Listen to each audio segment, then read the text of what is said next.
বাংলায় স্থানীয় সংবাদ।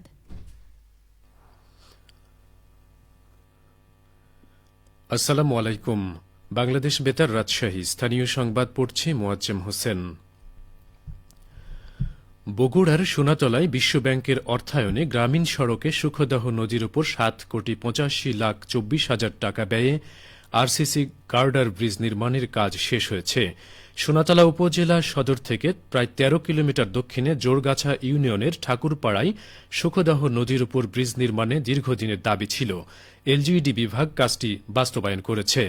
স্থানীয়রা জানান, সোনাতলা ও সারিয়াকান্দি উপজেলার 13টি ইউনিয়নের প্রায় 3 লাখ মানুষের পারাপারে ব্রিজটি গুরুত্বপূর্ণ ভূমিকা পালন করবে। সেই সাথে মানুষের জীবনযাত্রার মান বৃদ্ধি পাবে। উপজেলা প্রকৌশলী আতিকুর রহমান তালুকদার বলেন, ব্রিজটি নির্মাণের ফলে এলাকাবাসীদের দীর্ঘদিনের চাওয়া পাওয়ার অবসান হয়েছে। সেই সাথে সোনাতলা উপজেলার সাথে সারিয়াকান্দি উপজেলার দূরত্ব কমে এসেছে এবং যোগাযোগের ক্ষেত্রে এলাকাবাসীদের দুর্ভোগ লাঘব হয়েছে। সিরাজগঞ্জের তাড়াশে তারুণ্য নির্ভর উন্নত সমৃদ্ধ বৈষম্যহীন ও জবাবদিহিতামূলক বাংলাদেশ গঠনের লক্ষ্যে নারী সমাবেশ অনুষ্ঠিত হয়েছে। আজ দুপুরে জেলার তাড়াশ উপজেলার চকসরাবপুর উচ্চ বিদ্যালয়ে জেলা তথ্য অফিসের উদ্যোগে নারী সমাবেশটি অনুষ্ঠিত হয়। সমাবেশে প্রধান অতিথি হিসেবে উপস্থিত ছিলেন জেলা তথ্য অফিসের উপপরিচালক মোহাম্মদ আলী। প্রধান অতিথির বক্তব্যে তিনি বলেন, দেশের মোট জনগোষ্ঠীর অধিকাংশই নারী, কর্মশক্তির অর্ধেকই নারীরাই। বর্তমান সরকার নারীদের ক্ষমতায়ন নিশ্চিতে নানা পদক্ষেপ গ্রহণ করেছে। নারীদেরও নিজেদের অধিকার বিষয়ে সচেতন হতে হবে। চকসরাবপুর উচ্চ বিদ্যালয়ের প্রধান শিক্ষক আব্দুল হামিদের সভাপতিত্বে নারী সমাবেশে বিশেষ অতিথি হিসেবে উপস্থিত ছিলেন উপজেলা মাধ্যমিক শিক্ষা অফিসার আব্দুস সামাদ।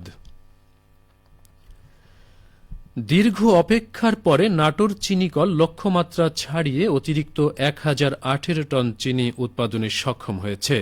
5,134 টন লক্ষ্যমাত্রার বিপরীতে উৎপাদন হয়েছে 6,148 টন চিনি।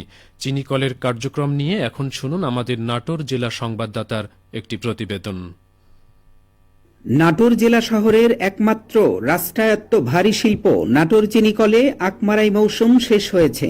লক্ষ্যমাত্রা ছাড়িয়ে এবার অতিরিক্ত 1,018 টন চিনি উৎপাদন হয়েছে। চিনিকলের ব্যবস্থাপনা পরিচালক মোহাম্মদ আকলাসুর রহমান জানান, চলতি 2024-25 মারাই মৌসুম 41 মারাই মৌসুম, এই মৌসুমে আকমারের লক্ষ্যমাত্রা ছিল 90,000 মেট্রিক টন।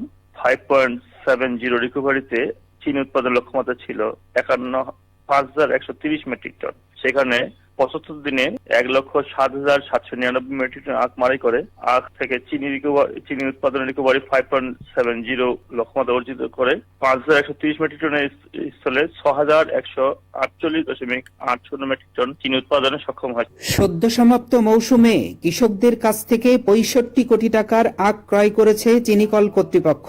আগামী মৌসুমে আখের চাষাবাদ প্রসঙ্গে ব্যবস্থাপনা পরিচালক বললেন, এই মিলটিতে এবছর আখ রোপণের লক্ষ্যমাত্রা ছিল 8,800 একর, যা ইতিমধ্যে 7,589 একর আখ রোপণ অর্জিত হয়েছে এবং অবশিষ্ট রোপণ লক্ষ্যমাত্রা অর্জিত হবে বলে আশা করা যাচ্ছে, যেহেতু এখনো আমাদের কাছে 2 সপ্তাহ সময় আছে।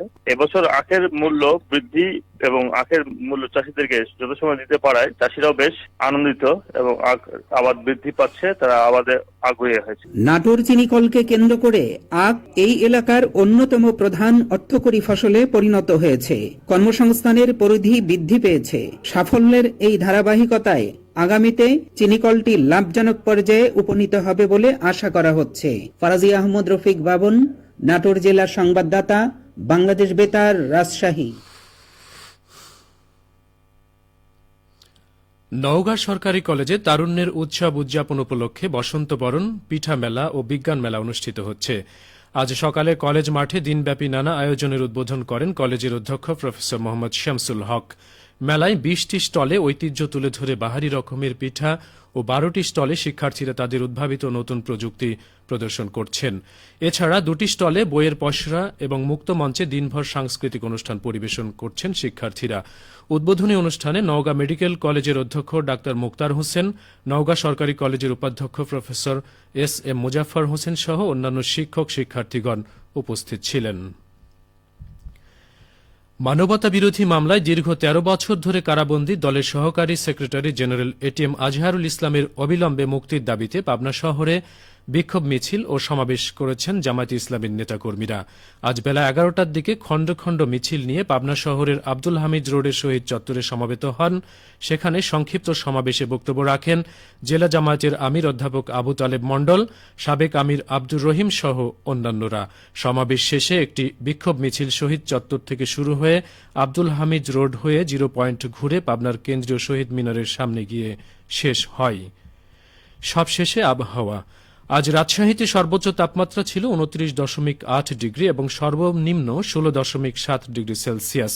বিকেল ৩টায় বাতাসে আপেক্ষিক আর্দ্রতার পরিমাণ ছিল ৩৫%। রাজশাহী ও পার্শ্ববর্তী এলাকায় আজ সূর্যাস্ত সন্ধে ৬টা ১ মিনিটে। সংবাদ শেষ হল। আমাদের পরবর্তী স্থানীয় সংবাদ সন্ধ্যা ৭টায়।